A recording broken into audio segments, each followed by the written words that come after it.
તો જૂનાગઢના પવિત્ર દામોદર કુંડ ખાતે નવા મનોરથ યોજાયા હતા, જેમાં ઉષ્ણકાળમાં હર કોઈ ગરમી અને તાપથી ત્રાહિમામ હોય ત્યારે પ્રભુ નાવમાં બિરાજી ભક્તોને શીતળતાના આશીર્વાદ આપે છે. અન્ય એક ભાવ આ મનોરથ પાછળનો એ પણ હોય છે કે જળ સૃષ્ટિના જીવોને મળવાના હેતુથી પ્રભુ નૌકા વિહાર કરતા હોય છે. દર વર્ષે અહીં આ નાવ મનોરથનું પણ આયોજન કરવામાં આવે છે.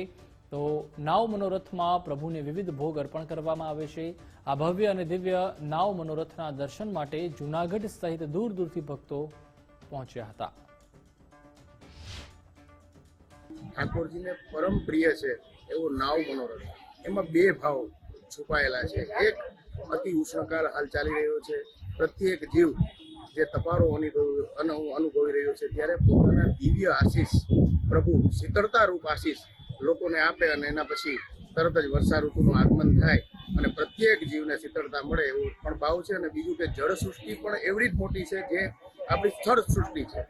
તે જળ સૃષ્ટિના જીવોને વર્ષમાં એકવાર પ્રભુ મળવા જાય છે અને આવા ભાવથી એક સુંદર નાવ મનોરથ આયોજિત કરવામાં આવેલ છે. દર રવિવારે અમે અહીંયા હાજર હોઈએ છીએ અને બધાય મનોરથમાં અમે હાજર રહીએ છીએ. ચુંદડી મનોરથ છે, અન્નકોટના દર્શન હોય છે અને બધા મનોરથમાં અમે હાજર રહીએ અને એટલી બધી મનને શાંતિ થાય છે કે અમે અહીંયા જ બેઠા રહીએ અને અહીંયા જ ભગવાનમય થઈ જાય.